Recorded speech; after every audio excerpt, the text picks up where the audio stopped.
여기 보면 이제 최적 조세 이론의 최적 소득세잖아요. 최적 선형소득세죠. 선형소득세를 설명하고 있습니다. 자, 선형누진세 식이 이 식이잖아요. 이 식이죠. 이 식. 마이너스 S 플러스 TY. 마이너스 S는 절편이잖아요. Y축의 절편, 마이너스 S. 여기까지 내려왔죠. 만약에 마이너스 S가 0이면 그냥 T는 TY가 되는 거죠. 이렇게 되잖아요. 그럼 어디서부터 출발하죠? 여기서부터 출발하는 거지. 여기서부터 출발하는 뭐예요? 비례세예요, 비례세. 그러니까 절편이 없이 정액진의 마이너스 S가 0이면 그냥 비례세가 되는 거예요. 그 비례세를, 이 비례세 식을 여기다가 앞에다가 뭐 하나 해서 Y축의 절편을 집어넣으니까 선형누진세 식으로 바뀌어나온 거죠. 이렇게. 자, 이렇게 된 거죠. 그러면, 자, 여기는 세율이 제로잖아요. 세율이 제로죠. 저 식이 t는 마이너스 s 플러스 ty인데, 이 세율이 제로다. 이게 제로니까, 이거는 세율이 제로인 거잖아요. 제로. 밑으로 가면, t, 조세 부담이 제로인 거죠. 아니, 세율이 제로가 아니라 조세 부담이 제로인 거죠. t는 세율이 아니라 참 조세 부담이네. 부담이고, 세율은 이거의 세율이니까 조세 부담이 제로인 거죠. 그러면 요거 제로면은 어떻게 되죠? s는 ty가 되고 그러면은 y는 ty가 되고 t는 y분의 s가 되나요? y분의 s가 되네. y분의 s가 되고, 네, 뭘 설명하려고 지금 이걸 하고 있는 거죠? 여기가 여기 t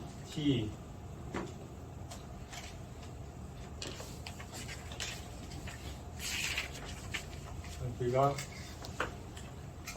소득 수준이 이 수준이면 여기는 소득이 제로고 소득이 이건데 조세 부담이 0이니까 t가 0이다. t가 0이니까 라고 하면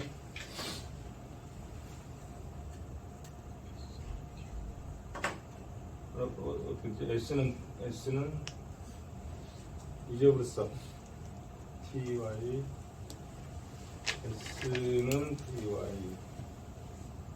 S는 TY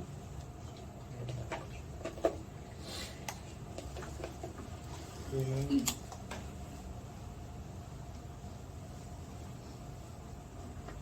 뭘 설명하다 잊어버렸어요. 밑에 한번 볼까? 이걸 설명하려고 하다가 잊어버렸네. t분의 s y는 그러네. 이거니까 s는 ty니까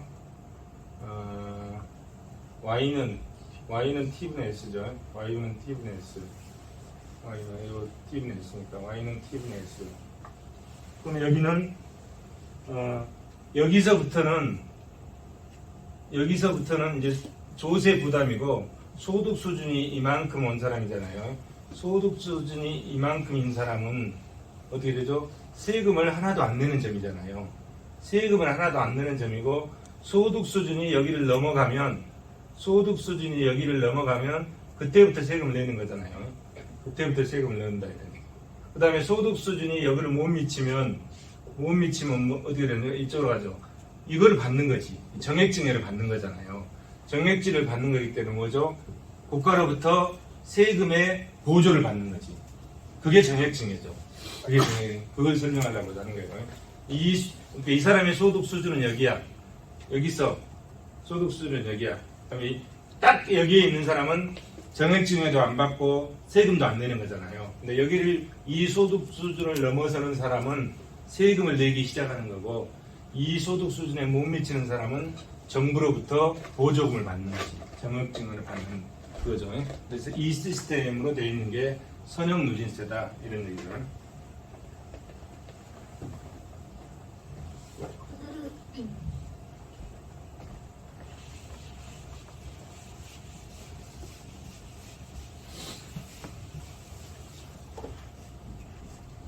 자, 또 선형누진세를 설명하는 데 있어서 이 그림도 있는데 이 그림 앞에서 한번 본 그림이죠.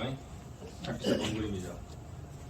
자, 여기는 여가고 여기는 소득이라고 봤죠. 그러면 자, 이 일이 올라갈수록 소득이 높다는 거잖아요. 이 일이 갈수록 여가를 많이 하는 거죠. 여가를 많이 즐긴 거죠. 이쪽으로 갈수록 노동이 증가하는 거잖아요. 노동이 증가하는 거잖아요. 그래서 노동이 증가하면 소득이 높은 거죠. 이 구조로 되어 있는 거죠. 그래서 자, 예산 집합이 이렇게 되어 있으면 여기는 이건 뭐요? 부자인 사람이지. 부자인 사람. 여기는 가난한 사람이잖아요. 부자인 사람의 무차별 곡선은 여기서 있고 가난한 사람의 무차별 곡선은 여기서 이렇게 있었다. 이렇게 있잖아요. 무차별 곡선 이렇게 있죠. 그러면 자, 이건 뭔 말이냐면 부자인 사람한테 세금을 더 걷어가지고 가난한 사람한테 정액징해를 늘려주는 거예요. 그래서 당초에 정액징해는 여기서 S만큼이었잖아요. 이 높이만큼이었잖아요. 그러면 부자인 사람의 세금을 걷어서 가난한 사람의 효용을 늘려주는데 당초에 정액징해가 이만큼이었던 거를 더 늘어서 이만큼 하는 거죠. 이만큼. 정액징해를 이만큼 올리는 거죠.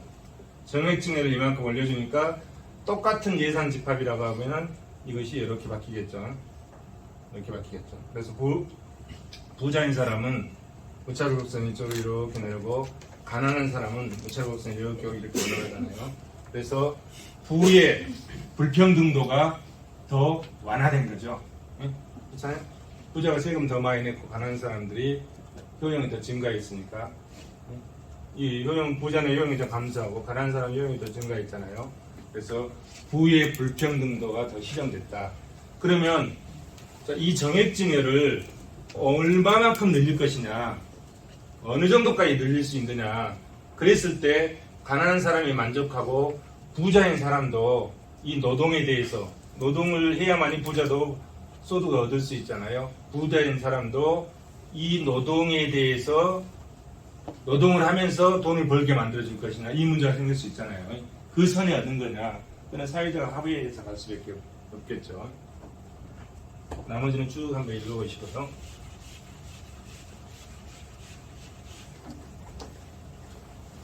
자, 최적 선형 누진세, 스터니 이야기 얘기하는 거죠.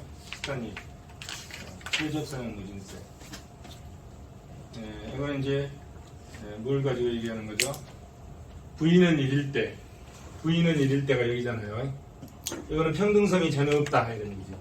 평등성이 전혀 없을 때, 만약에 V가 마이너스 1은 여기 계속 적어지나요? 계속 위로 올라갈수록 적어지네. 플러스 1에서 마이너스 1, 마이너스 2, 마이너스 무한대 계속 적어지는 거잖아요. 그래서 V는 마이너스 무한대일 때 이렇게 되죠. 그러면 여기를 놓고 보면 여기 마이너스 1일 때 볼까요? 마이너스 1일 때는 이만큼이죠. 대체 탄력성이 0.5일 때 최적 소득세율이 0.450이다 이런 얘기잖아요. 그런데 이건 마이너스 1일 때고 V가 만약에 무한대일 때는 이렇게 가잖아요. 이렇게 대체 탄력성이 0.5일 때 세율이 얼마죠? 이 정도 가면 한 0.8 정도 되겠네. 예? 평등성이 증가할수록 평등성이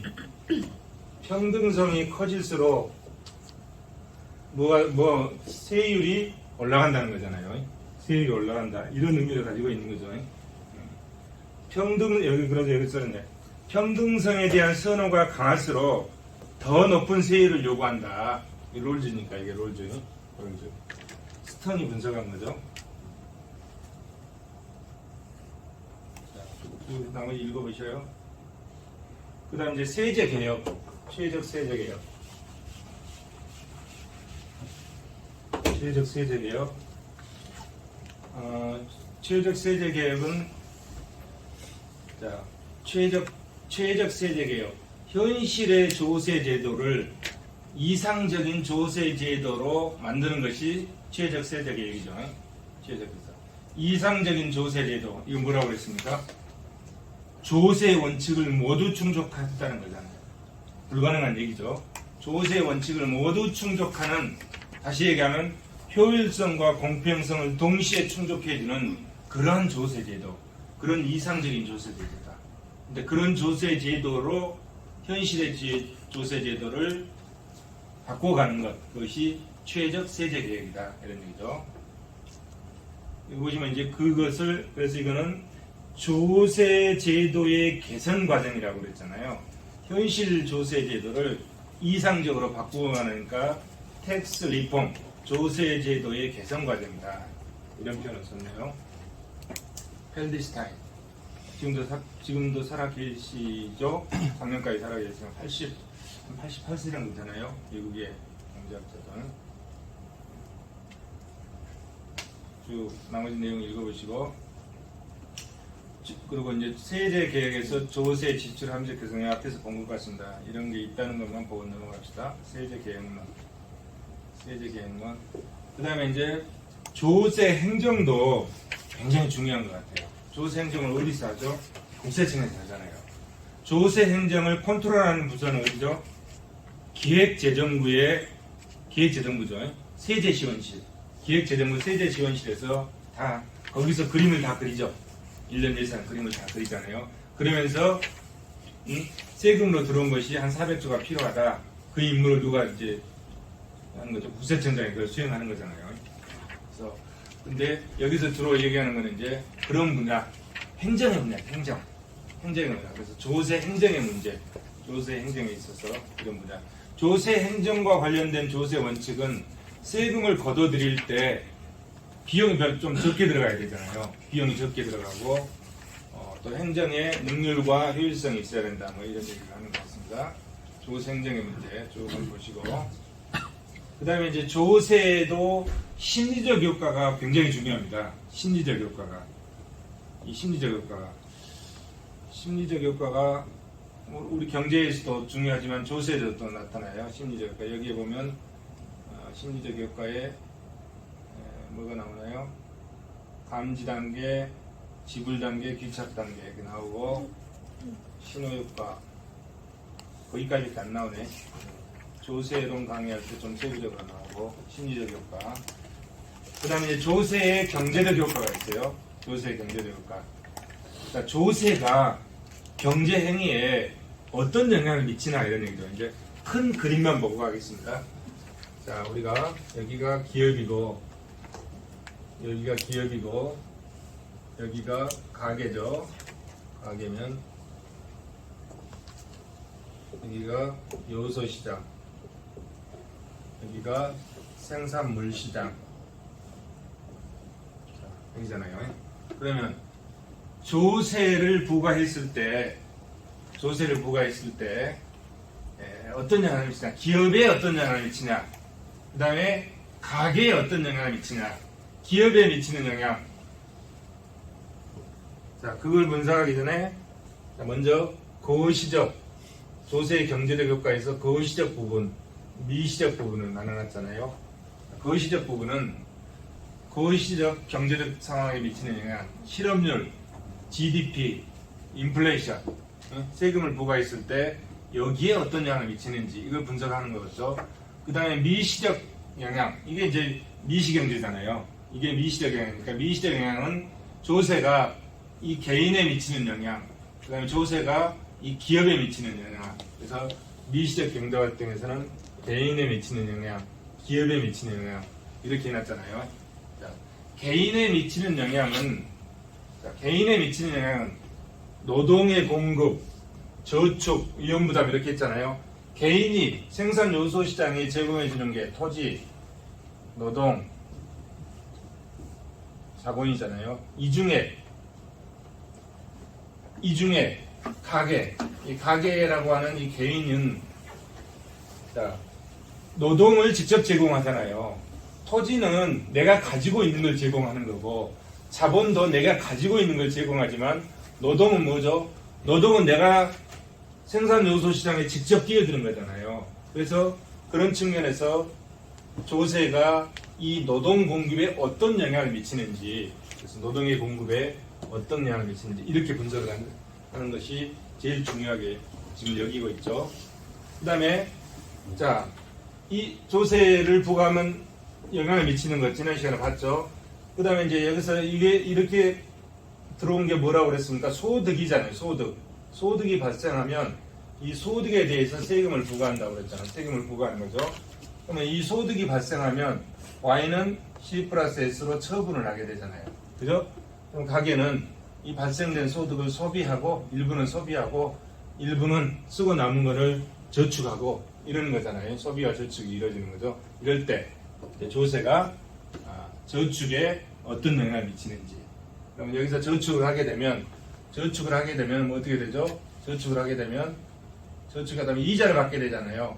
저축을 하게 되면 이자를 받게 되죠. 이자. 그러면 이자를 받게 되는데 이 이자에다가 세금을 부과했을 때 TI가 되는 거죠. 이렇게 미치는 영향을 이렇게 분석이 들어가는 거죠. 그래서 개인에게 미치는 영향, 그 다음에 기업에 미치는 영향.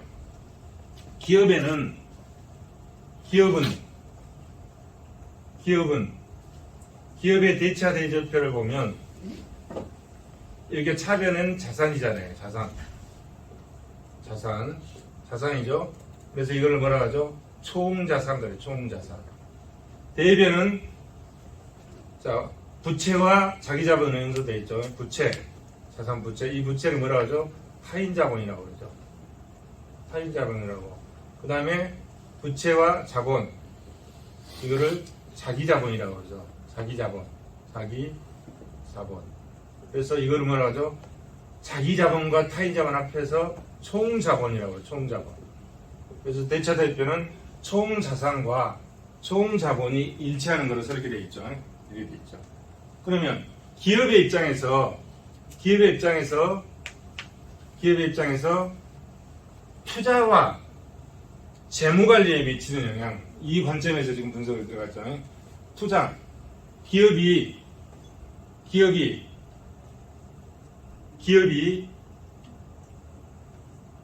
매출액에서 쭉 빼고 당기순이익이 나왔어. 당기순이익이 나오면 이게 뭐가 되죠? 이게 법인세를 내잖아요. 법인세를 내고 나면 나머지는 법인세 차감 후 당기순이익이잖아요.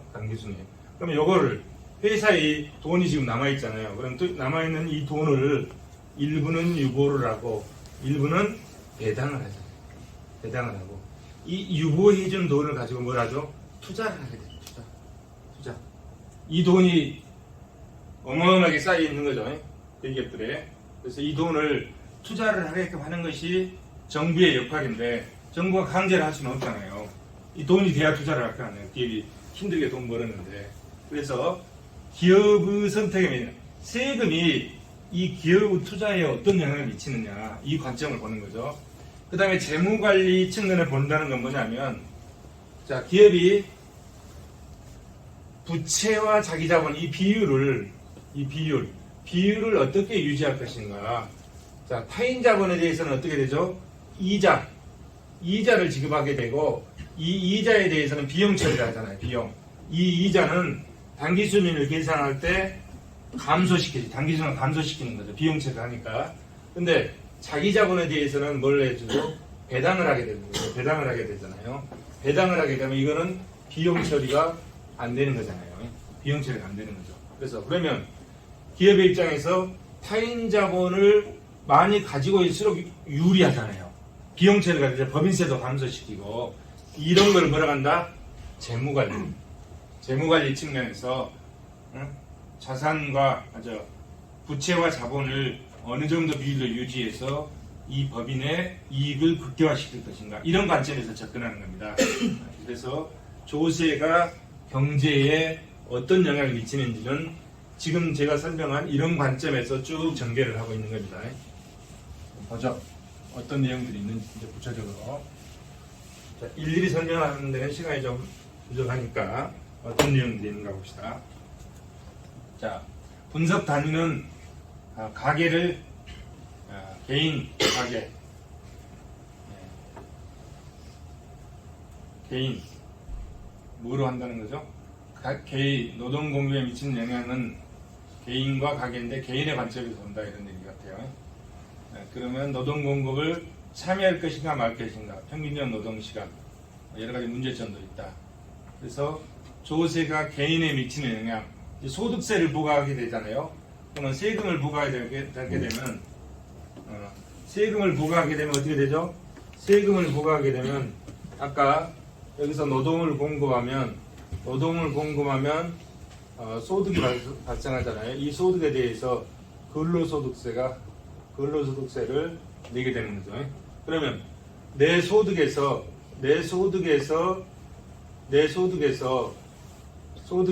근로소득세를 빼면 가처분 소득이 되는 거다. 가처분 소득이 되죠. 그래서 이거 빼주잖아요. 생산 요소 시장에서는 마이너스라고 그랬잖아요. 그래서 1-TW0. 세금을 부과하기 전에 기울기는 W0에 있는데 여기다 세금을 부과하니까 1-TW0로 해서 분석이 들어가는 거죠. 나머지는 이제 쭉 보시면 되는데 여기서 대체 효과와 소득 효과 설명하고 있죠. 앞부분에서 한번 설명한 적 있죠. 대체 효과, 소득 효과를 어떻게 보는지 그거는 대신하겠습니다. 자, 그래서 소득세율과 노동공급이 어떻게 변화해 가는지 조세가 노동공급에 미치는 영향을 쭉 보여주고 있습니다. 비근로소득, 근로소득, 비근로소득. 근로소득은 노동을 제공한 거고 비근로소득은 노동을 제공하지 않고도 얻을 수 있는 임대소득, 이자소득, 배당소득 뭐 이런 것들이 되겠죠. 역진세. 여기는 뭐죠? 조세가 노동공급에 미치는 영향에서 누진소득세의 노동공급과 자, 누진소득세. 누진소득세는 우리나라 누진소득세는 어떻게 되어 있습니까? 세율이 0에서 6% 이게 세율이면 그 다음에 13%입니까? 13% 이렇게 이런 식으로 되어 있잖아요. 단계적으로 몇 단계? 7단계 하나 둘셋넷 다섯에서 이런 식으로 되어 있잖아요. 이런 식으로 그러면 자 아까 자 소득세가 세율이 만약에 하나밖에 없다면 이렇게 되겠죠. 이렇게 되겠죠. 이건 세금을 부과하기 전이고 이건 세금을 부과하는 후잖아요. 만약에 세율이 하나밖에 없다면 이렇게 되겠죠. 이렇게 되겠죠. 근데 세율이 지금 몇 개 있습니까? 7개 있잖아요. 7개 있어요. 7개 있으면 여기서 몇 단계로 구부러지는 거죠? 지금 여기는 한 단계만 구부러졌잖아요. 누진세가 몇 단계? 7단계 구부러지는 거지. 그죠? 이해되시나요? 누진소득세. 우리나라 누진소득세. 자, 이렇게 비례세로 가서 하나만 있다가 구부러지는 것. 자, 여기까지 6%만 있다가 12%. 자, 6%만 있다가 12%. 또 이렇게 가다가 또 뭐 24% 이렇게 구부러지는 거죠. 이렇게. 그래서 여기가 구부러지는 겁니다. 누진소득세는 구부러지는 거예요. 비례세는 그냥 하나만 달라고 했잖아요. 구부러지는 거예요. 나머지는 쭉 읽어보시면 이해하실 겁니다. 그 다음에 이제 선형소득세. 선형소득세는 이제 이렇게 설명이 있나요? 선형소득세 이렇게. 그러면 여기서 보시면 뭐죠? 세금을 부과하기 전에 이렇게 됐죠? 거기에 나의 무차별 곡선이 이렇게 있잖아요. 그 다음에 여기다가 소득세를 부과하고 나니까 소득세를 부과했을 때 어떻게 되죠? 이렇게 됐잖아요. 비례세. 이렇게 됐잖아요. 거기에 무차별 곡선이 또 어디에 이렇게 또 접했겠죠? 접하고.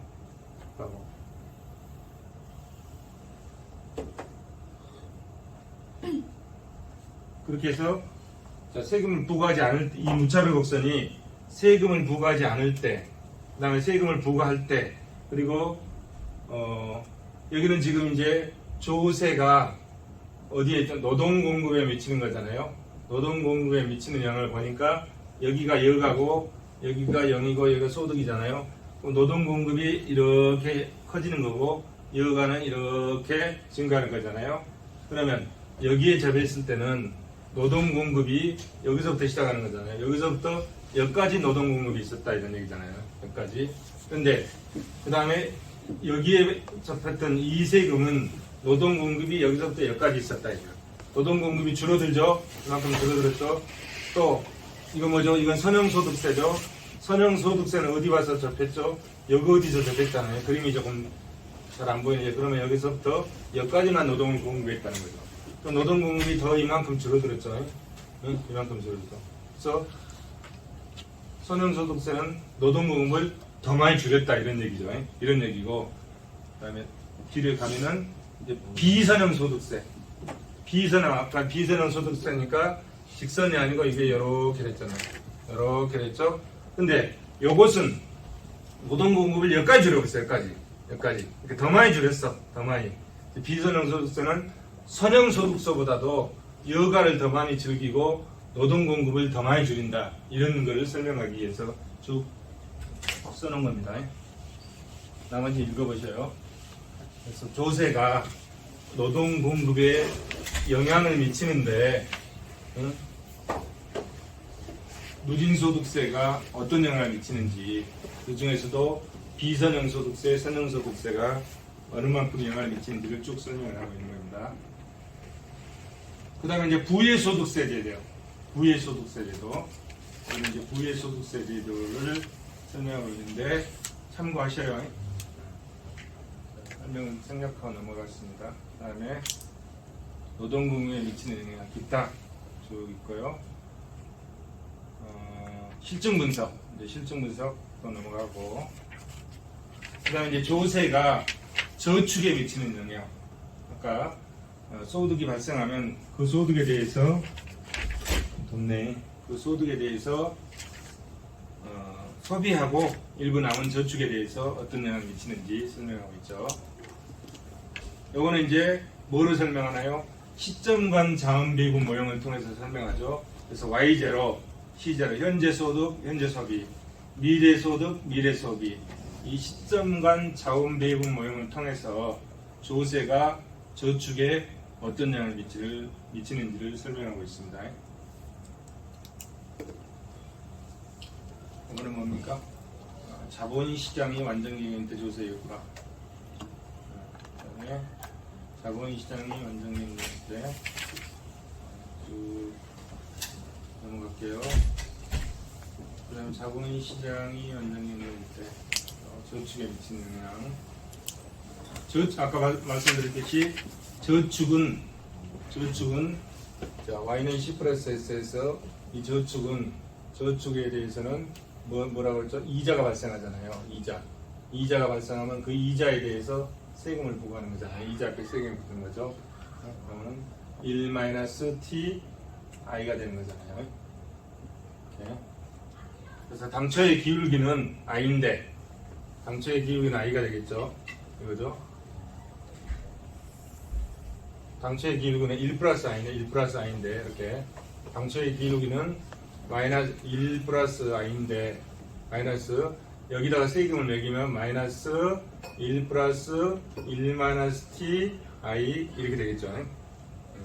이렇게 되겠죠. 이렇게 된다. 이렇게. 생산 요소 시장이기 때문에 마이너스죠. 생산물 시장에서는 이게 플러스가 되죠. 자, 또 넘어갈게요. 또 쭉 넘어갑니다. 이거는 조세론 시간에 자세히 조세론 들을 때 보도록 하고요. 조세가 저축에 미치는 영향 쭉 넘어갑니다. 저축에 미치는 영향. 그 다음에 위험자산에 미치는 영향. 위험자산에 미치는 영향. 자, 여기서 위험자산이 나왔죠. 여기는 수익, 여기는 위험이죠. 수익과 위험. 수익은 뭐죠? 수익은 좋은 거. 위험은 조금 피하고 싶은 것. 약간 부정적인 거잖아요. 부정적인 거. 이거는 긍정적인 거. 이랬을 때 무차별 곡선이 이렇게 된다는 거죠. 자, 무차별 곡선이 보시면 무차별 곡선이 자, 우리가 지금까지 알았던 무차별 곡선은 어떤 겁니까?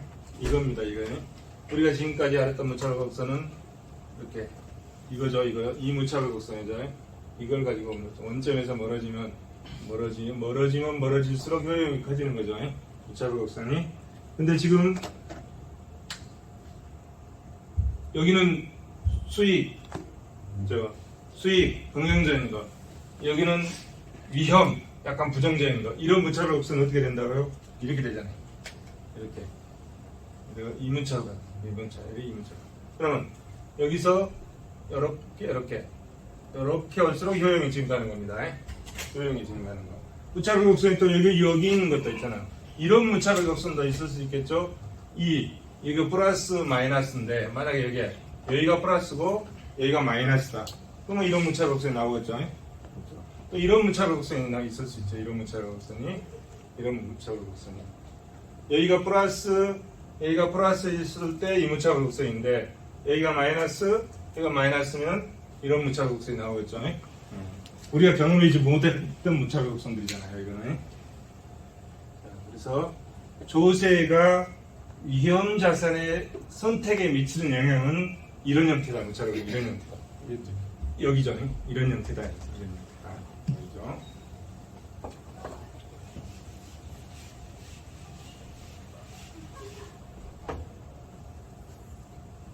자, 이렇게 나머지 쭉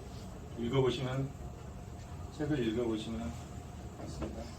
쭉 넘어갑니다. 또 넘어가고 이제 조세가 인적 투자에 미치는 영향. 이것도 넘어갑시다. 그 다음에 이번에 이제 조세가 기업의 투자 행위에 미치는 영향.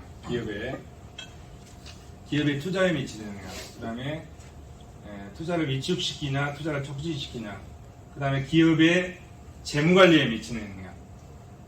자, 부채와 자본 구조, 부채와 자기 자본의 비율을 어느 정도 하는 것이 기업의 이익을 극대화시킬 수 것이냐, 이런 관점이죠. 그 다음에 배당 정책. 자, 법인세를 내고 남은 나머지에 대해서 이것을 주주들한테 배당해 줄 것인지 아니면 사내에 유보한 거를 기업의 투자에 활용할 건지 이 판단하는 거죠. 거기에 들어갑니다. 보시고요. 그거에 대해서 아까 큰 그림에서 설명이 드렸죠. 그래서 이걸 구체적으로 보면 투자 모형에서는 신고전파 투자 모형과 한계 실효세율 접근법에 의한 투자 모형 두 가지 가지고 설명하고 있습니다. 이거를 분석하는 모형은 여러 가지가 있어요. 그 중에서 두 가지 모형만 가지고 지금 접근한다 이런 얘기죠. 법인세와 자본 과정도 법인 부분의 자본의 축적 과정, 그 다음에 자본의 배분 과정 참고하시고요. 자, 조세가 기업의 투자에 미치는 영향, 신고전파 모형과 조겐슨 모형을 이용해서 조겐슨의 자본의 사용자 비용을 이용해서 조세가 투자에 어떤 영향을 미치는지 쭉 설명을 하고 있습니다. 그 다음에 한계 실효세율 접근법. 자, 조세를 부과하면 투자 계획에 소요되는 자금을 공급한 투자자가 얻은 수익률이 조세를 부과하면 떨어지잖아요. 수익률이 떨어지게 되죠. 그래서 그 조세를 부과했을 때 투자에 어떤 영향을 미치는지를 한계 실효세율을 가지고 분석하는 방법입니다. 자, 그래서 구체적으로 쭉 보고 있죠. 내용들을 보고 있는 겁니다. 자, 넘어갈게요. 투자에 미치는 영향, 그 다음에 실증 분석, 조세가 재무관리에 미치는 영향, 재무관리라는 건 뭐라 했죠? 자본구조, 재무관리니까 자본구조, 그 다음에 배당 정책, 이 두 가지 측면에서 접근하는 거죠. 자본구조와 배당 정책, 이걸 어떻게 하면 기업의 가치를 극대화할 수 있는 건지. 요거는 이제 어떻게 보면 이거는 경제학의 문제라기보다는 뭐죠? 재무관리니까 경영학 쪽에 더 가깝잖아요. 사실 이 부분은 조세가 재무관리와 자본구조와 배당 정책에 미치는 영향에 대해서는 경제학 책에는 잘 안 쓰겠어요. 재무관리에 있는 책을 제가 여기다 넣은 겁니다. 이게 경제라는 거는 아까 봤듯이 경제라는 거는 이게 기업이고 이게 가게면은 무수히 많은 경제 주체들이 이렇게 돌아가는 거잖아요. 이렇게. 예? 이 기업도 무수히 많은 거고, 무수히 많은 기업들, 무수히 많은 가게가 돌아가는 재무관리는 뭐죠? 그 중에 이 무수히 많은 기업들 중에 한 개 기업이 어떠냐, 이런 관점에 접근하는 거잖아요. 이렇게 자 경제가 있으면 이 경제가 있으면 경제 주체도 가게가 있고 기업이 있고 정부가 있잖아요. 이 기업 중에서도 이 무수히 많은 기업들이 활동한 결과를 가지고 우리는 보는 거잖아요, 경제를. 근데 재무관리는 뭐죠? 그냥 이 한 개 기업의 입장에서 보는 거예요. 그게 경영학이고 재무관리예요. 그냥 굉장히 폭이 좀 좁죠. 근데 경제는 그게 아니라 그런 기업들이 무수히 많이 활동하고, 그런 경제 주체인 가게나 정부가 활동하는 그 전체를 보는 게 경제잖아요. 경제는. 그래서 경제는 굉장히 높죠. 재무관리는 좀 좁죠. 그래서 이 부분은 재무관리 파트에 이제 그래서 그런지 경제학 책에 별로 잘 안 써져 있어요. 이 부분 잘 안 써져 있는데 여기는 지금 저는 조세가 정부의 활동, 거시경제잖아요. 아까 거시적 측면에 미치는 영향. 그 다음에 조세가 미시적 측면에 기업에 미치는 영향. 그 다음에 가게에 미치는 영향. 여기까지 지금 넣어놓은 겁니다. 책에는. 자, 쭉 넘어갈게요. 좋은 이론들이 많이 있습니다. 넘어갔고, 재무관리에 미치는 영향, 실증 분석, 경제적 효과, 조세 관론이죠. 조세 관론, 소득세, 법인세, 소비세, 자산세. 분류 체계를 이렇게 있잖아요. 소득세, 법인세, 소비세, 자산세. 어떤 체계로 분류했나요? OECD 기준으로 분류했잖아요. 자, 소득, 소비, 자산이죠. 그래서 소득을 세원으로 하는 세금, 소비를 세원으로 하는 소비 행위를 세원으로 하는 세금, 그 다음에 자산을 세원으로 하는 세금, 이렇게 해서 분류해가지고 그 밑에 쭉 들어있는 거죠. 그래서 소득세는 이제 이렇게 소득을 세원으로 했다 이런 얘기죠. 그래서 쭉 이렇게 소득세 나오고 쭉 나오죠. 소득세에 대해서 나오고, 그 다음에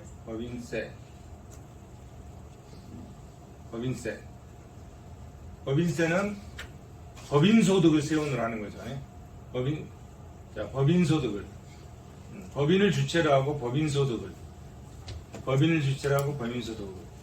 개인을 주체로 하고 개인소득을, 그건 소득세죠. 법인을 주체로 하고 법인소득을, 이건 법인세죠. 법인세다. 소득세는 인세라고 그랬죠. 인세가 뭐죠?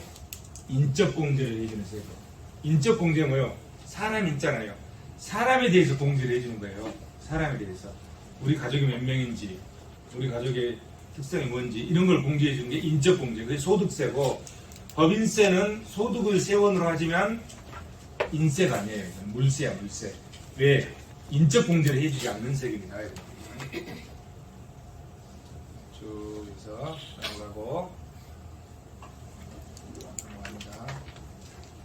어떤 세금들이 있는가. 그 다음에 이제 소비세는 여기 보시면 내국 소비세, 관세 이렇게 분류해놨나요? 내국 소비세는 개별 소비세, 일반 소비세. 개별 소비세는 뭐라 그랬죠? XJ, YJ, 쌀과 옷이 있으면 둘 중에 하나만 세금을 부과하는 거잖아요. 물품세. 그게 개별 소비세. 일반 소비세는 쌀과 옷이 있으면 쌀과 옷에 대해서 다 물품세를 부과하는 게 일반 소비세. 근데 여기서 이제 현실에 와서 보면 개별 소비세는 어떤 품목 하나에 대해서, 옛날에 TV나 냉장고 이런 거는 특별 소비세를 부과했어요. 부자들이 쓴다고 해서. 근데 요즘은 누구나 다 쓰잖아요. 그래서 그게 없어졌죠. 뭐 그런 거에 개별 소비세. 그 다음에 일반 소비세는 뭐냐면 그냥 다 부과. 대표적인 게 부가가치세죠. 부가가치세도 어떤 특성이 있냐면, 우리나라 부가가치세가, 자, 여기서 일반 소비세는 다 부과한다고 했잖아요. 모든 품목에 대해서. 일반 소비세는. 근데 그 중에 대표적인 게 뭐로 설명하냐면 부가가치세로 설명해요. 부가가치세로 설명하는데 부가가치세는 어떤 특성이 있냐면 투자재에 대해서는 세금 부과를 안 합니다. 소비재에 대해서는 세금 부과를 하는 거예요. 자, 이렇게 봤을 때는 일반 서비스가 아니죠. 그죠? 다 부과해야 되는데. 근데 이 특성은 없다 보고 일반 소비재에 대해서 다 부과하니까 일반 서비스다. 지금 이렇게 보는 것 같아요. 이런 특성이 있다. 그 다음에 뭐죠? 종합소비세, 지출세. 종합소비세는 뭐라고 그랬습니까? 종합소비세는 기억나나요? 여기가 기업이고 여기가 가게면 자 요소시장, 생산물시장. 개별 소비세나 일반 소비세는 뭐냐면 요겁니다. 요거 기업이 판매하는 과정에서 일어나는 여기서 부과하는 거예요. 여기서 부과하는 물품세 시예요. 근데 종합소비세는 여기도 시인데 여기서 부과하는 겁니다. 여기서 가게 측면에서 부과하는 거예요. 요거는 기업 측면에서 부과하고 이건 가게 측면. 가게 측면에서 소득은 C 플러스 S라고 그랬잖아요. C는 Y-S. 이게 종합소비세예요. 이게 종합소비세. 착각하면 안 됩니다. 자, 그렇게 해서 이제 쭉 이 체계로 나와 있는 세금들, 여기 관세도 있네, 관세. 관세는 국세죠. 이 체계로 나와 있는 세금들을 쭉 이제 설명하고 있는 겁니다. 소비세 쭉 설명하고 있죠. 소비 베이스 과세, 소득 베이스 과세, 서비세, 개별 서비세, 일반 서비세 쭉 설명하고 있고 부가가치세. 일반 서비스의 대표적인 게 부가가치세니까 부가가치세에 대해서 설명을 하고 있습니다. 부가가치세에 대해서 많이 설명하죠. 그 다음에 인적 소비세, 인적 소비세. 그 다음에 이제 자산세에 대해서 여기 보면 자산세는 저량 변수인 자산에 대해서 부과한다. 여기서 이제 세금에서 저량 변수가 나오잖아요. 이거 스톡이라고 그러죠. 그냥 여기서 자산이 어디서 형성이 됩니까? 여기서 소득을 벌면 쓰면 없어지잖아요. 쓰는 거는 뭐예요? 이건 플로우 개념이죠. 여기서 이런 것도 뭐죠? 이런 것 다 플로우 개념이야. 흘러가는 거잖아요. 소득도 플로우 개념이야. 흘러가는 거잖아요. 흘러가는 거야. 근데 스톡은 뭐죠? 일정 시점에 그냥 있는 거예요. 일정 시점에. 12월 31일 현재 딱 있다. 그럼 일정 시점에 있는 거야. 그러면 쓰고 남잖아요. 쓰고 남으면 저축을 하잖아요. 이 저축이 뭐로 형성이 되는 거죠? 재산으로 형성이 되는 거지. 재산으로. 그러면 여기서 이미 세금을 다 냈는데 이거에 대해 또 세금 내려가잖아요. 이중과세문제는 항상 뒤따라. 여기서 이중과세문제가. 그죠? 그런 개념입니다. 여기 개념. 자, 자산세는 저량 변수인 자산에 대해서 과세한다. 납세자의 경제적 능력을 나타내는 대리 변수는 크게 소득과 소비와 자산으로 나눌 수 있고 그에 대한 과세를 소득세, 소비세, 자산세라고 한다.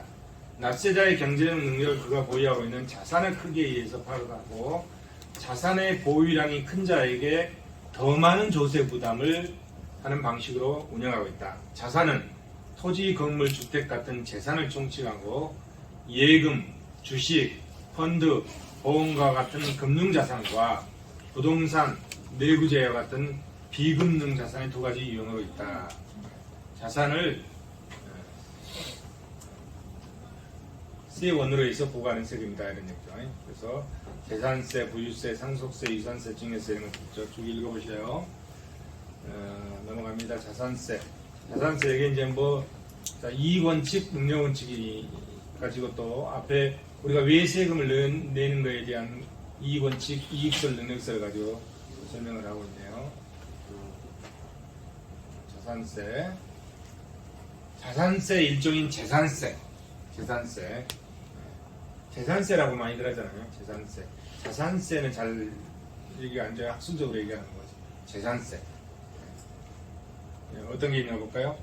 보유과세, 농어촌 특별세, 종합부동산세, 재산세, 지역자원시설세. 우리나라 자산 관련 세제가 이전과세, 양도소득세, 토지 등 양도소득에 대한 법인세, 이건 법인세예요. 상속세, 취득세, 등록면허세, 기타 각종 개발부담금과 과밀부담금, 기반시설부담금 이런 것도 있다는 거죠. 자, 재산세 특징 및 문제점 읽어보시고 재산세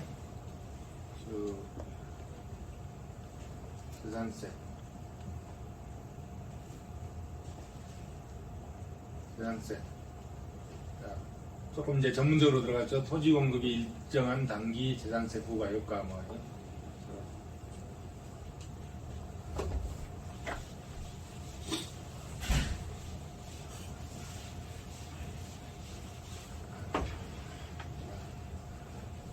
저번에 얘기했듯이 자 저번에 뭐라고 그랬습니까? 우리가 뭐라고 그랬죠? 거의 까먹었네. 생산 요소를 투입해서 의식주를 해결하는 거잖아요. 의식주를 해결하는 거죠. 그래서 우리가 책을 쓸 때 의는 옷이잖아요. 옷. 식은 뭐예요? 음식이잖아요. 음식. 그래서 옷은 Y라고 하고 음식 쌀은 X라고 했잖아요. 나머지 하나 나온 게 주잖아요. 주는 뭐예요? 주택이잖아요. 주택. 그래서 주택. 여기서 나오는 겁니다. 주택이. 주택. 그래서 상품 공간에 여기는 주택. 여기는 주택을 넣고 여기는 비주택을 넣고 분석하는 거죠. 비주택을 넣고 분석하잖아요. 네. 이렇게 분석하는 거예요. 비주택을 넣고. 이거는 이제 수요 공급으로 설명하는 거고 상품 공간은 이렇게. 근데 우리가 의식에서는 뭐로 분류했죠? XJ, YJ 이렇게 분석했잖아요. XJ, YJ 예산산, 무차도업산 이렇게 들어있죠. XJ 이건 뭐예요? 쌀이잖아요. 식 이건 뭐예요? 옷이잖아요. 의식주. 그래서 여기는 쌀과 옷으로 있고 부동산 경제학에서는 주택, 비주택, 주택을 중심으로 이렇게 부동산, 비부동산 이렇게 놓고 이제 분석이 들어가죠. 재산세, 건물, 토지분, 건물분 넘어가죠.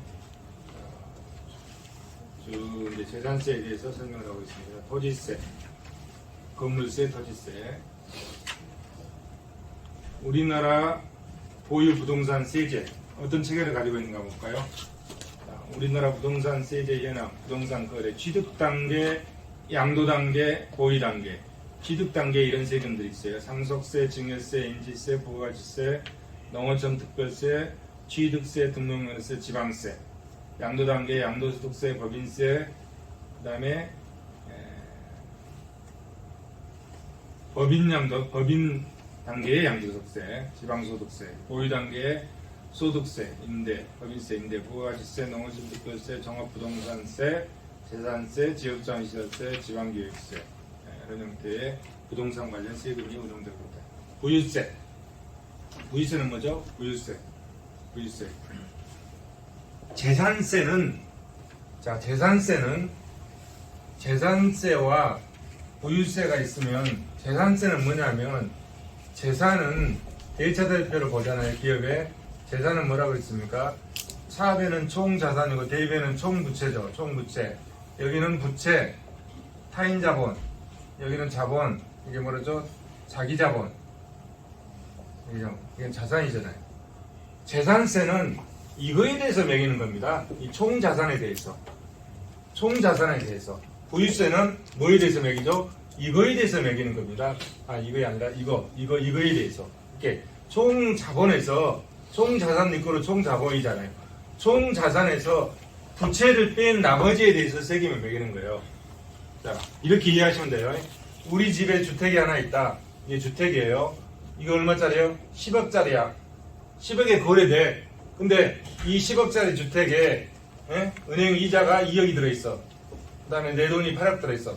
그럼 이거예요. 총 자본인 10억이잖아요. 10억. 재산세는 이 10억에 대해서 세금을 매기는 거예요. 그래서 자기 자본에 대해서 세금을 매기고 타인 자본에 대해서 세금이 들어가는 거예요. 그러다 보니까 세율이 굉장히 약해요. 0.02%. 뭐 이런 식으로. 세율이 적어. 그래야 될 거 아니에요. 근데 부유세는 부채를 뺀 나머지 이거에 대해서 세금을 매기는 거예요. 그러다 보니까 세율이 높아요. 이런 특성이 있어요. 재산세와 부유세 구분하시겠죠? 가장 큰 차이가 이거예요. 부유세 그러니까 부자에 대해서 세금을 낸다. 학술적으로는 그런 개념이 아니야. 이런 특성에 대해서 설명하고 있고, 상속세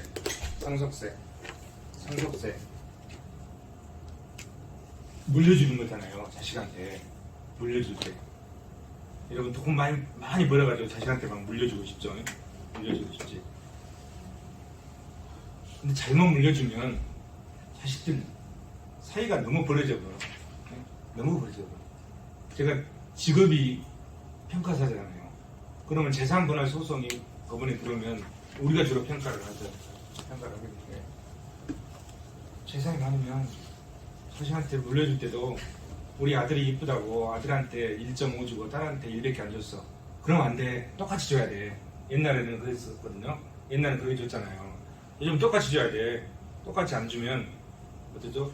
유류분반한 청구서는 바로 들어와서 엊그제도 보니까 세 자매가 법원에 가서 선서는 세 자매가 그리고 비슷비슷한 세 자매가 있는데 오빠는 앞에 앉아있고 완전히 원수가 다 돼버리잖아요. 부모가 잘못한 거야.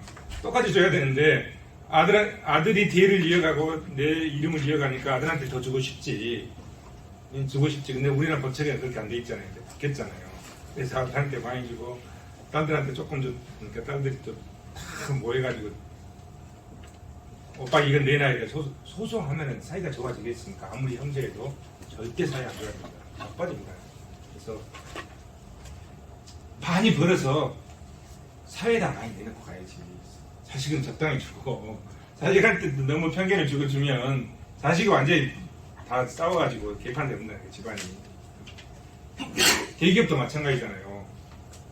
물론 이제 자기들 뿌리를 내리고 각자 이제 살아갔지만 그래서 상속을 신중히 할 필요가 있다. 신중히 물려주는 것도 신중히 할 필요가 있다. 싸움이 일어나지 않게 자손들 싸움이 일어나지 않게 상속세가 옛날에는 세율이 굉장히 높았잖아요. 점점 이제 낮춰지는 거예요.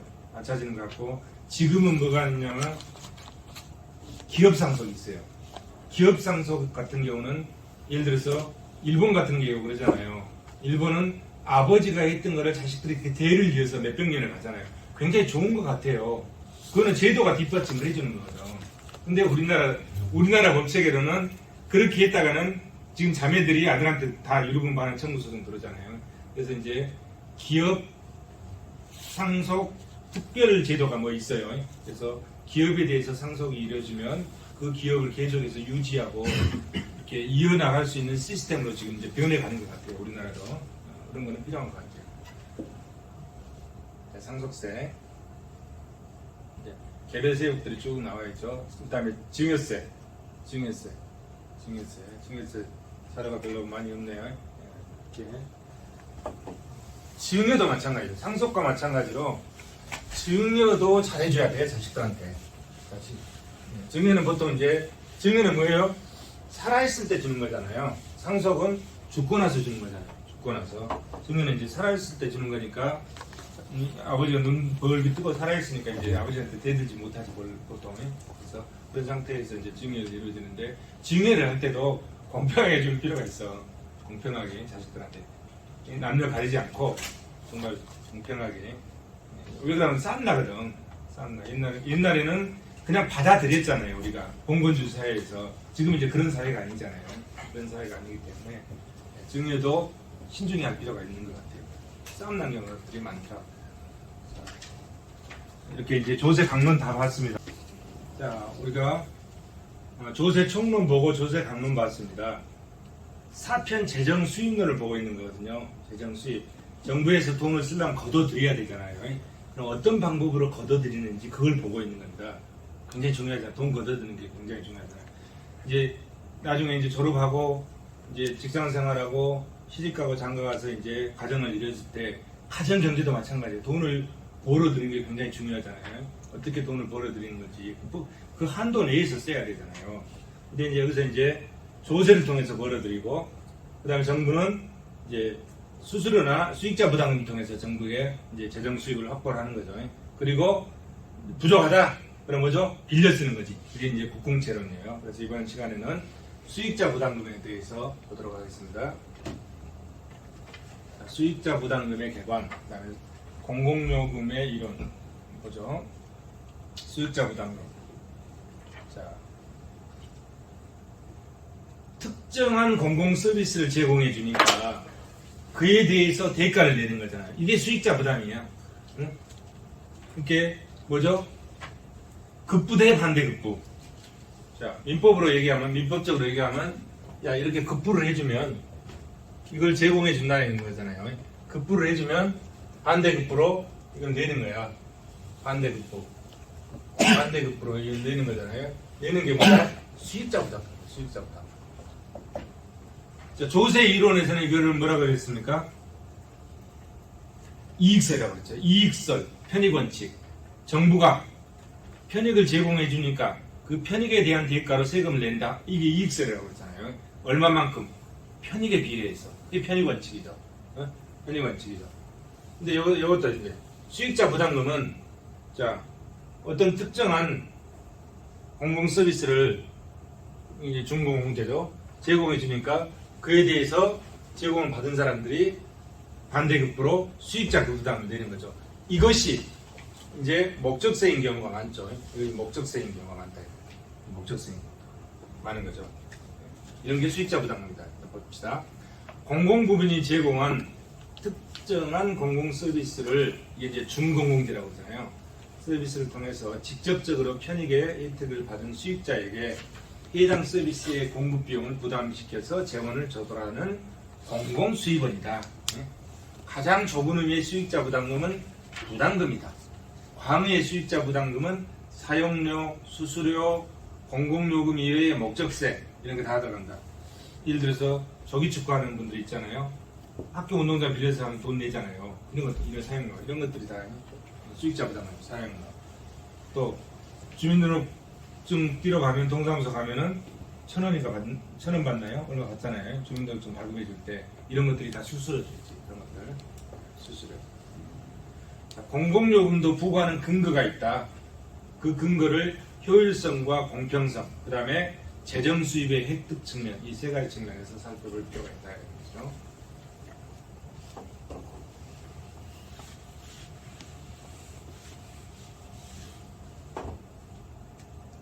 자, 효율성.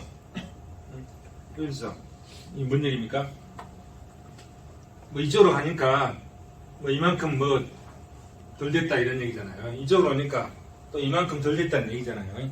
그리고 이 가운데로 가니까 딱 균형을 이뤘다. 이런 뭐 이런 얘기잖아요.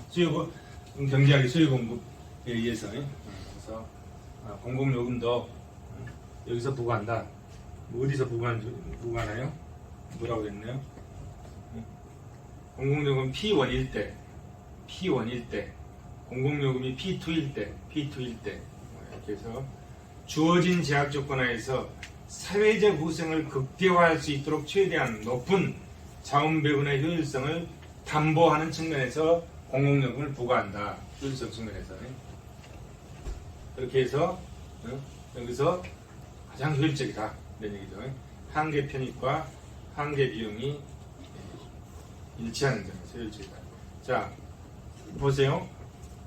민간 부분은 가격이 있잖아요. 가격이 이 미시경제에서 이 실물이 돌아가는 거는 뭐 때문에 돌아가는 거죠? 가격으로 인해서 돌아가. 보이지 않는 손인, 아담 스미스가 얘기했던 보이지 않는 손인 가격이 그 기능을 해주는 거잖아요. 그죠? 급부대 반대급부에 의해서. 그런데 공공부문은 무료로 배분돼서 가격이 존재하지 않는다. 무료로 배분돼 가격이 존재하지 않는 경우 사람들이 이로부터 얻은 한계 편익이 얼마인지를 알 수가 없다. 그렇잖아요. 세금으로 무료로 해주면 거기서 편익을 얻게 되면 내 편익이 얼마인지 알 수가 없다. 그걸 어떻게 해서 알 수 있느냐?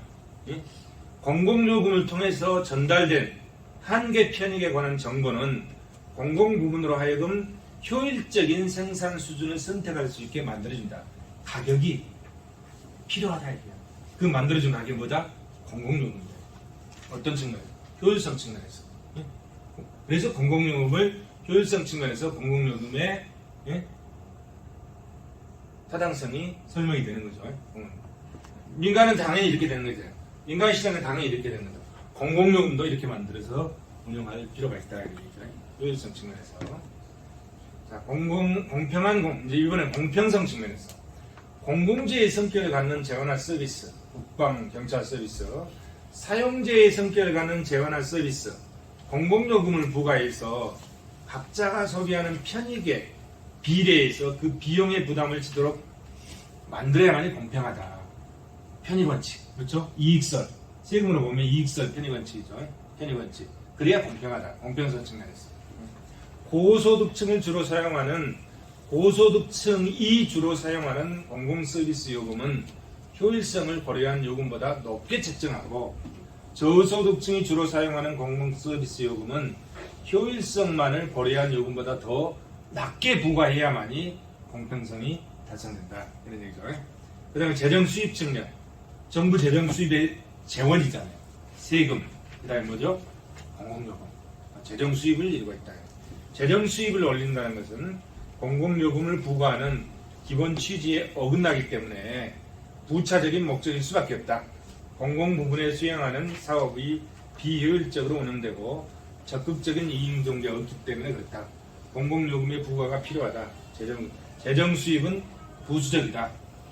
세금은 재정 수입의 첫 번째 목적이잖아요. 조세의 첫 번째 목적은 재정 수입이죠. 근데 공공요금은 부수적 목적이다. 부수적 목적. 자, 수익자 부담의 유형, 부담금, 수수료, 사용료 어떤 것들이 있는가 볼까요?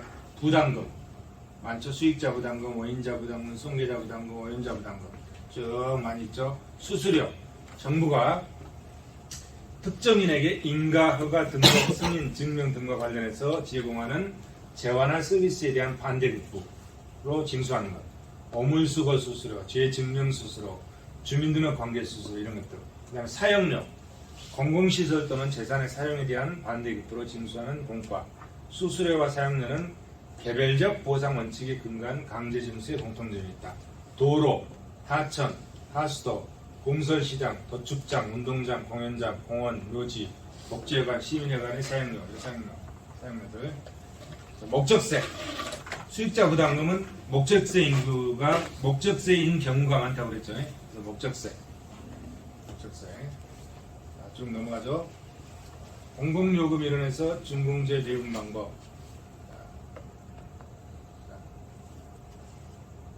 설명하면 시간이 많이 가니까 그냥 보고 넘어가겠습니다.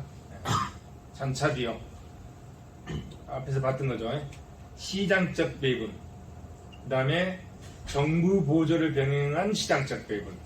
한계 비용과 가격 결정은 P는 니꼬르 MC에서 시장적 MR니꼬르 MC 이윤국대와 정부 규제를 적용한 시장적 P는 니꼬르 AC. P는 니꼬르 AC는 어디죠? 여기가 P는 니꼬르. 이게 P는 니꼬르 AC. 이거는 MR니꼬르 MC. MR니꼬르 MC. 여기는 P는 니꼬르 MC. 그거죠? P는 니꼬르 MC. 근데 P는 니꼬르 MC면 어떻게 되죠? 평균 비용이잖아요. 이만큼 뭐가 생기는 거죠? 전차 비용이 생긴다. 그럼 이것을 어떻게 해결할 것이냐? 이 문제에 대한 해결책 쭉 나오는 문제죠. 자, 준공공재 배분 방법. P는 니꼬르 MC를 설정했을 때 P는 니꼬르 MC를 설정했을 때 사회후생은 극대화하지만은 잔차비용이 발생한다. 그렇죠? 그러면 잔차비용을 어떻게 해결하느냐 이런 얘기고, 시설량이 일정에 주어진 기존 시설의 이용 참고하시고요. 최적 시설 규모의 선택.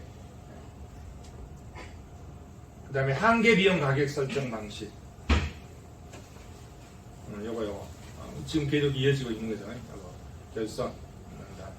해결 방안은, 이 잔차 비용이 이만큼 발생한 거에 대해서 해결 방안은 일반 재원에서 나온 자금으로 결손을 보존한다. 그 다음에 평균비용 가격 결정 원리를 적용할 수 있다. 그 다음에 차별 가격 제도를 실시할 수 있다. 최대 보합 가격 결정 원리를 적용할 수 있다. 해결 방법까지 나왔습니다.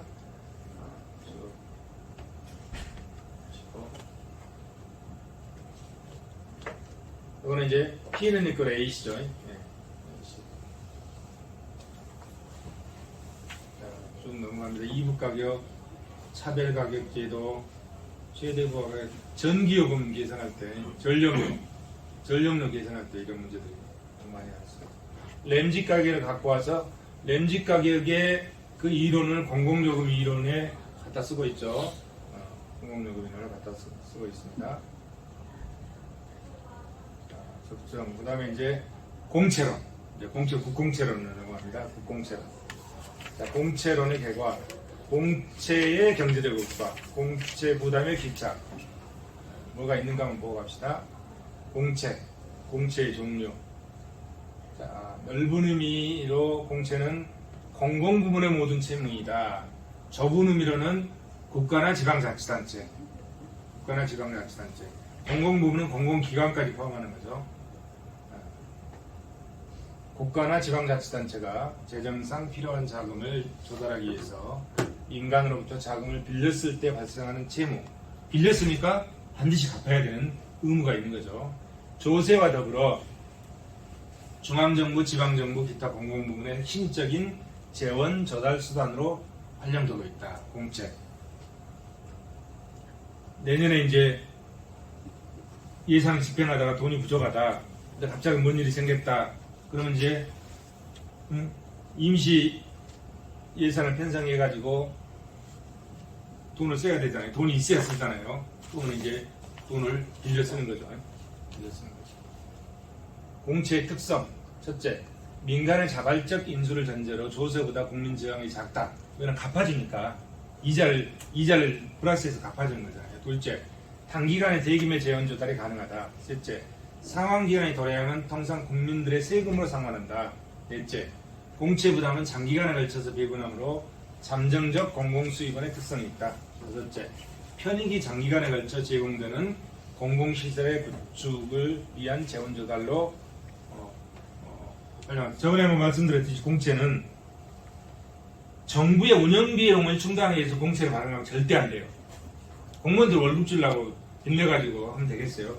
우리 후손들이 갚아야 되는 돈인데. 그러나 SOC 사업, 공공투자에 공채를 발행해서 하는 거는 나쁘지 않다 이런 거죠. 왜? 그 효과가, 혜택이 우리한테도 오지만 우리 자손들한테도 오잖아요. 그 혜택이 오랜 기간, 50, 100년 가기 때문에. 그래서 그런 경우는 공채를 발행해서 되지만 월급 주고 소모성 경비를 하기 위해서는 절대 공채를 발행했으면 안 된다 이런 거죠. 가정도 마찬가지잖아요. 가정도 빚내가지고 여행비 쓰면 되겠어요? 안 되는 거지. 그죠? 그래서 집 살 때는 이제 빚낼 수 있잖아요. 그러면 정부하고 비교하면 정부의 SOC 사업 하듯이 가정은 가장 기둥이 뭐죠? 의식주잖아요. 그 중에 주가 세금이 제일 많이, 돈이 제일 많이 들어간다. 주가. 집 사는데. 그렇잖아요. 그러니까 집 사는 데는 돈을 빌려서 쓰고 이자하고 갚아 나가면 되지만 생활비 하는데 빚내서 생활비 한다? 그거는 망하는 길이잖아요. 그런 식의 돈을 쓰면 안 된다. 이 공채도 마찬가지죠. 공채도. SOC 사업에는 뭐 이런 건 바람직하지만 정부가 운영 경비를 쓰기 위해서는 빚을 내면 안 된다. 이런 거죠. 그래서 공채 원리, 조세 원리와 비교해서 이제 쭉 설명하고 있습니다. 정부 지출 재원의 특성. 소비의 성격이 강한 정부 지출 재원은 조세 수입 형태를 충당하는 것이 바람직하고, 투자의 성격이 강한 정부 지출 재원은 공채 발행을 통해서 조달이 바람직하다. 이렇게 나오죠. 현재 세대, 미래 세대. 공채 발행의 정당성, 공채 발행 조건, 발행의 인정, 발행의 부정 내용들이 합니다. 공채의 경제적 효과. 많은 효과들이 나오죠. 여기 보면 소득 창출 효과, 생산력 증대 효과, 소득 창출 효과, 케인즈의 소득 창출 효과, 이 수요 곡선과 공급과 뭐죠? LN 곡선과 IS 곡선과 LN 곡선을 이용해서 분석을 해서 이런 이제 이론들이 나오죠. 이론들이 나오죠. 케인즈의 소득 잔치효과, 런의 자산 효과, 장기적으로 헤로드 도마의 공채의 생산 능력 증대 효과. 나머지 읽어보시기 바랍니다. 공채에 대한 견해, 학파들의 견해, 공채를 부정하는 사람도 있고 공채를 긍정하는 사람도 있다. 공채 고전학파는 뭐라고 하는 거 볼까요? 고전학파는 작은 정부를 추구했고 고전학파는 기본적으로 정부의 경제활동은 가능한 한 작아야 한다. 그래서 공채관은 공채의 발행과 활용은 정부의 경제활동 영역에 속하므로 공채는 불필요하다. 고전학파는 비생산적인 수단으로 간주했다. 고전학파 그랬다는 거. 다른 학파는 생각합시다. 사회정책학파, 케인즈학파. 케인즈학파는 공채를 긍정하는 경향이 좀 많겠죠. 그렇죠? 고전학파와 케인즈학파를 비교하면 고전학파는 부정하는 성향이 강할 거고 고전학파를 이어온 그런 맥들은 케인즈학파를 이어하는 맥들은 긍정하는 성향이 좀 강할 거고 이런 맥으로 흘러가겠죠. 그 다음에 이제 국가채무. 자, 국가채무. 우리나라나 세계 각국이 매년 재정 적자가 발생해요. 그것이 그 재정 적자가 우리나라도 예산을 편성한 거에 있어 적자 예산을 편성하잖아요. 부족해. 들어온 돈에 비해서 쓰는 돈이 많다 이거야. 그러면은 그 부족한 적자 난 것만큼은 재정 적자잖아. 그게 재정 적자예요. 매년 재정 적자가 발생하잖아요. 그 매년 재정 적자를 다 합쳐놓은 게 뭐다? 국가채무다. 국가채무.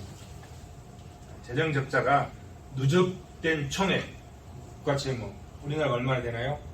한 1,000억이 이제 넘었을걸요? 1,000억 넘었겠죠? 국가채무가 1,000억 넘었으라고 봐요. 천조죠? 그렇지,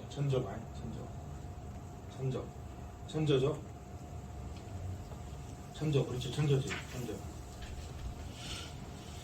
자, GDP가 얼마죠? GDP가 대략 한 2,000조 정도 되잖아요. 2,000조 정도 되죠. GDP가 2,000조. 정부, 기업, 가계, 개인. 정부 부채가 정확한 수치는 아니에요. 한 1,000조 정도 됐을 것 같은데 1,000조 정도. 가계 부채가 1,800조? 2,000조? 정확한 거 기억이 나는데 가계 부채가 1,800조? 정확한 건 아니에요. 대략. 그 다음에 기업 부채가 한 2,000조. 공공기관 부채까지 합치면 한 1,000조. 아무튼 제가 분석하기로 몇 년 전에 분석하니까 5,000조 정도. 5,000조 정도 빚 속에서 우리가 살아가고 있어요. 약 5,000조 정도. 요거만 대충 합쳐서 2,000, 3,000, 4,000, 5,000. 6,000, 5,000에서 6,000조. 5,000에서 6,000조. 연간 GDP는 2,000조 정도 되죠. 2,000조. 이게 이제 1,000조인가? 이게 1,000조인가? 정확하게 모르는데. 이게 이제 핵폭탄으로 떠오르고 있잖아요. 이게.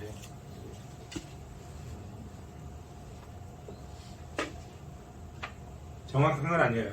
되게 대략적으로. 정확한 거면 여러분들이 인터넷으로 찾아보세요.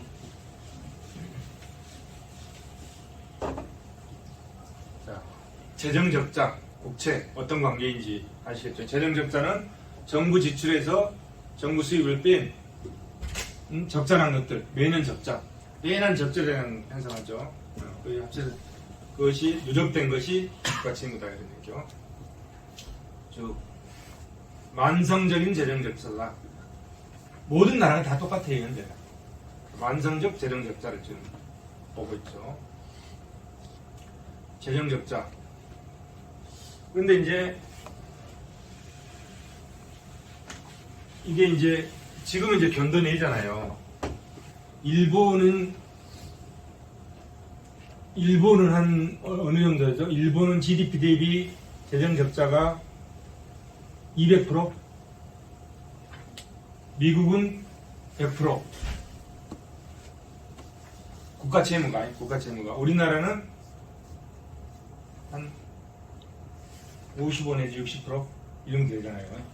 GDP 대비 국가 채무가 GDP 대비 55% 내지 60% 정도 이 정도 되죠. 이게 일본이 200%잖아요. 200%. 자기 GDP 대비 200%, 미국이 100%. 그런데도 견뎌내잖아요. 지금 견뎌내잖아요. 우리나라는 GDP 대비 한 56%, 60% 아직 안 넘어갔어요. 50% 내외. 그러니까 아까 GDP 2,000조 중에 1,000조면 50%잖아요. 응? 50%면 1,000조잖아요. 1,000조니까. 재정 적자.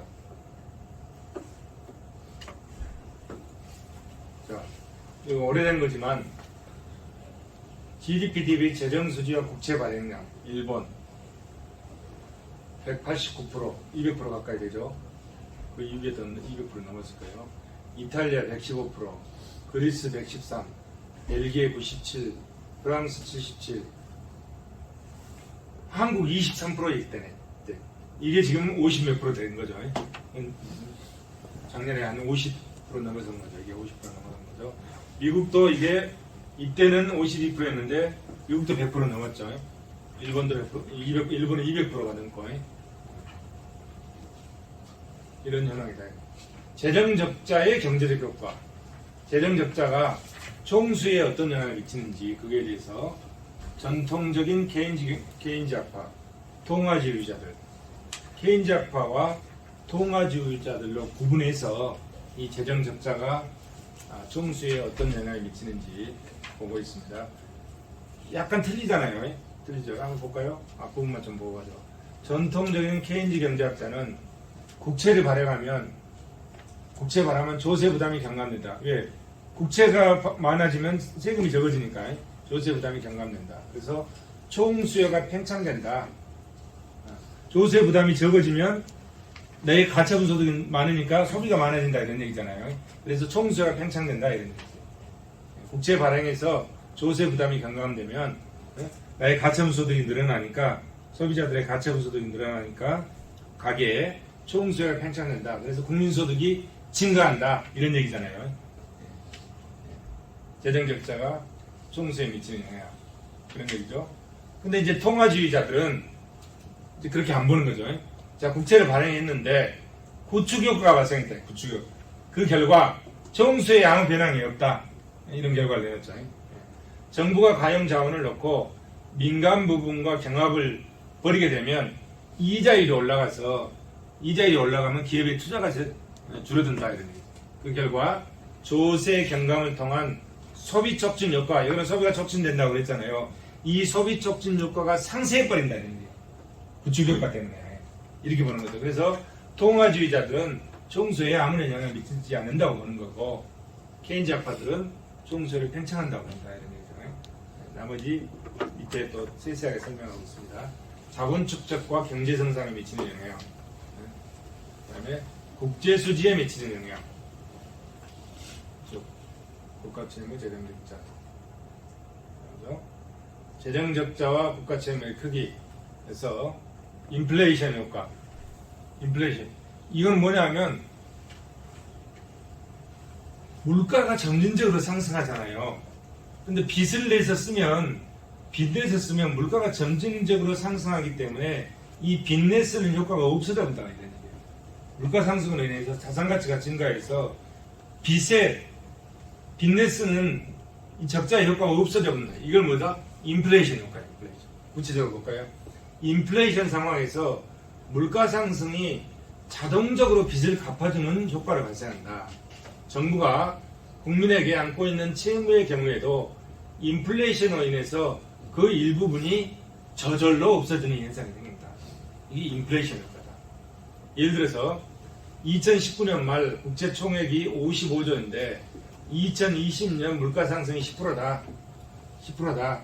그러면 2020년 말 명목 국채는 55조지만 2019년 말 가격을 기준으로 한 실질 가치는 가치로 환산하면은 50조다. 그래서 55조에서 50조 뺀 5조만큼이 물가 상승으로 해서 빚이 저절로 갚아져 버렸다. 이렇게 본다. 이건 뭐라 한다? 인플레이션 효과. 인플레이션 효과. 빚 갚는 효과다. 그죠? 그 다음에 이자율 변동 효과도 있다. 이자율 변동. 이자율과 채권 가격은 역의 관계다. 그죠? P는 이꼴 R분의 A잖아. P는 이꼴 R분의 A잖아. 이게 이자율. 이게 뭐죠? 채권 가격. 역의 관계잖아요. P는 이꼴 R분의 A. 그래서 이자율이 낮으면 채권 가격이 높아지고 이자율이 높으면 채권 가격이 낮아지는 거죠. 이런 구조로 되어 있잖아요. 이자율과 채권 가격의 역의 관계다. 네, 이런 관계죠. 정부가 발행한 국채 액면은 변동이 없는데 이자율이 증가하면 시장 가치가 떨어진다. 이자율이 증가하면 시장 가치가 떨어진다. 그래서 정부의 실질적 채무도 감소한다. 이자율 상승은 정부가 진 빚을 자동적으로 갚아주는 효과를 발생한다. 이게 이자율 변동 효과다. 그 다음에 자본 지출 효과. 네, 암묵적 국가 채무. 자, 우리가 실질적으로 정부에서 발표하는 국가 채무는 GDP 대비 한 50%니까 2,000조면은 1,000조니까 1,000조 내외밖에 안 된다고 보는 거예요. 1,000조로. 2,000조 중에 GDP 2,000조 중에 국가 채무가 1,000조, 그럼 50%잖아요. 이 정도로 대략적으로 이 정도로 지금 조금 넘었어요. 1,000조가. 이 정도로 보는데 이 국가 채무가 이 국가 채무가 이것만이 아니다 이게요. 이거는 중앙정부하고 지방정부까지 넣었겠죠. 지방정부도 넣나 안 넣나 모르겠네요.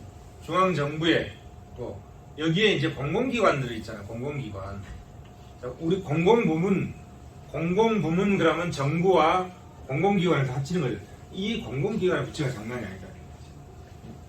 그래서 이런 것들은 다 빼고 얘기하는 거예요. 중앙정부 것만. 그래서 암묵적 국가 채무는 그런 것까지 다 합치면은 엄청 많다 이런 얘기예요. 국가 채무의 진정한 크기는 무엇인가? 국제통화기금 IMF가 제시한 기준에 따라서 국가 채무를 계산하는 경우에 정부가 차주가 되어서 상환 의무를 지며 상환 금액을 예측할 수 있는 경우를 포함하고 있다. 그렇잖아요. 공공기관이 망하면 그 누가 부담합니까? 정부가 부담해야 되고 국민의 세금으로 갚아야 되잖아요. 그러니까 그런 거는 암묵적 국가 채무에 들어간다 이런 얘기죠. 정부 채무 보증과 같은 우발 채무, IMF 차관 같은 통화당국 채무, 공기업 채무 이런 것들이 국가 채무에 빠져 있다 이런 거죠. 그래서 이런 것까지 다 합치면 훨씬 더 커집니다. 몇 배가 더 커질 거예요. 몇 배가 커집니다. 그래서 국가 채무와 암묵적 국가 채무.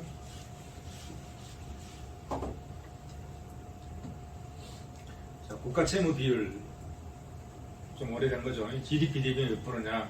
여기는 나오는데 이거는 그래도 아까 2009년 거에 비해서 최근 거에 일본 224%, 미국 104%, 요거 한국 34.3%. 이게 이제 한국도 50% 넘었어요. 코로나 겪으면서 이게 50% 넘었다. 프랑스 110%, 영국 94%. 다 높잖아요. OECD 평균이 110%. GDP 대비 110%다.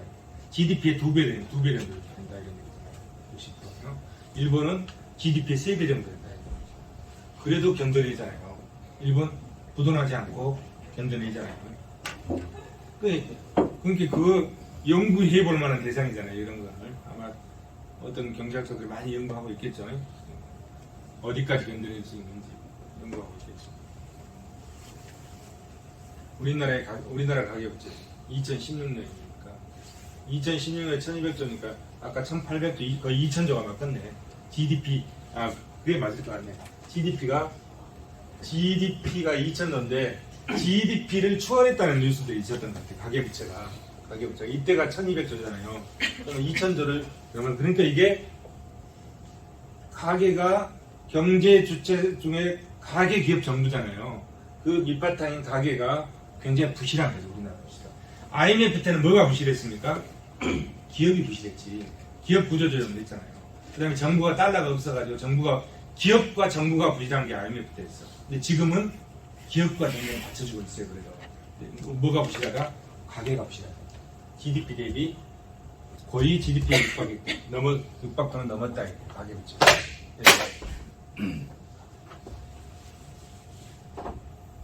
자, 잘 넘어갑니다. 업데이트가 잘 안 돼 있죠. 제가 뭐 다른 일하다 바쁘다 보니까 최근 걸 업데이트 해야 되는데 못했습니다. 거의 2,000조 단위. 국가채무 가계부채. 이게 지금 2,000, 그래도 좀 진행 잘해줘. 좀 진행 잘해드립니다. 공공기관 채무. 공공기관. 아까 암묵적 채무. 이런 거 다 합쳐야 되잖아요. 정부가 보증을 서고 있는 것들. 공공기관이 망하면 정부가 다 갚아야 되잖아요. 국민의 세금으로. 무관심이나 이런 것들. 최근 것으로 한번 다시 뽑아볼 필요가 있는데, 2015년, 이게 제가 직접 뽑은 거예요.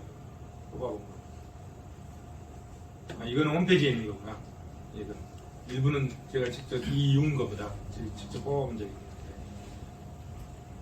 공채의 자원 배분 효과. 공채의 자원 배분 효과. 그 다음에 공채의 소득 분배 효과. 공채의 자원 배분 효과. 공채 민간 부문과 공공 부문의 자원 배분. 돈을 민간이 쓸 것이냐, 공공이 쓸 것이냐. 자, 공채는 뭐죠? 민간이 쓸 것을 공공이 가져다 빌려다 쓰는 거잖아요. 빌려다 쓰는 게 공채지. 불황기의 자원 배분 효과, 호황기의 자원 배분 효과. 공채 세대 간 자원 배분 효과. 공채 소득 재분배 효과. 공채 부담과 분담 방법과 소득 재분배 효과 쭉 살펴보시고. 공채 경제 안정 효과. 아까 앞에서 봤던 그런 건 나오죠. 자산 효과, 통화 효과, 이자율 효과. 시간이 있으면 설명하면 좀 재밌을 텐데 넘어가겠습니다. 공채 단기 효과. 이쪽으로 가면 이제 장기 효과가 되겠죠. 공채 장기 효과, 공채의 경제 안정 효과 이런 효과들이. 그 다음에 리카르도 바리의 대등정리. 이건 뭐냐면 정부 지출의 양이 정해져 있으면 조세에 의한 재원 조달 방법이나 공채 발행을 통한 재원 조달 방법이 기본적으로 아무 차이가 없다. 이것이 리카르도의 대등정리다. 공채 발행이 후손들의 추가적 조세 부담이라는 사실을 알고 이에 맞춰서 유산을 더 많이 남겨준다. 통화주의자의 구축효과 이론과 함께 재정정책의 무력성을 주장하는 것이 리카르도의 대등정리다. 아까 통화주의자들 구축효과 있죠. 케인즈학파에서는 유효수요 증대 효과를 설명했잖아요. 공채가. 그런데 그것이 이자율 때문에 구축효과로 발생한다는 게 통화주의자들이 했잖아요. 자, 재정 적자로 인한 팽창 효과. 여기까지는 케인즈학파하고 일치하죠. 근데 이제 통화주의자들은 이 뒤에를 설명하고 있는 거죠. 그것 때문에 민간 부문의 투자가 감소해서 오히려 수요가 더 위축돼 버린다. 상쇄돼 버린다. 여기서 증가한 이 수요 팽창을 여기서 상쇄시켜 본다. 민간 투자 감소에서. 그래서 총수의 변화가 없다. 구축일 거잖아요. 그리고 대등정리, 리카르도의 대등정리. 국채를 발행하면 이자율 상승이 없다. 그래서 구축 효과도 없다. 재정 적자가 총수의 증가도 없다. 리카르도의 대등정리. 재정 정책의 무력성을 증가한다. 대등정리에 대한 비판. 자, 그러면 그것이 그에 대해서 어떤 비판이 있는지 여러 가지 있죠. 쭉 살펴보세요. 공채 발행의 구축효과. 자, 구축효과. LM 곡선이 이쪽으로 가버리니까 다시 소득이 Y1까지 갔던 것이 Y2까지 오고 이런 이제 각각의 효과들이 있잖아요. 어떤 것이 다시 어디죠? 요거 LM 곡선이 LM2 곡선으로 와버리니까 구축효과 발생해서 아무 효과가 없어져 버렸다. 뭐 이런 얘기잖아요. 구축효과. 공채 상환의 경제적 효과 쭉 설명하고 있습니다. 공채 상환의 그럼 공채를 현재 세대가 부담하느냐 미래 세대가 부담하느냐 두 세대가 적정하게 안분해서 부담하느냐 그런 얘기잖아요. 현재 세대 부담 신정통파. 자, 공채는 미래 세대가 부담한다. 보전압박 계열이 이렇게 얘기하고, 공채는 세대 간 균등 부담한다. 중복 세대 모양으로 설명합니다. 이거 볼까요? 중복. 이용자 지불 원칙에 따라 각 세대가 공채 부담을 분담하면 모든 세대는 공채를 통해서 편익만큼 부담을 지게 되므로 세대 간의 공채 부담의 공평을 실현할 수 있다. 머스그레이브. 공채의 세대 간 균등 부담, 중복 세대 모양을 통해서 머스그레이브가 설명합니다.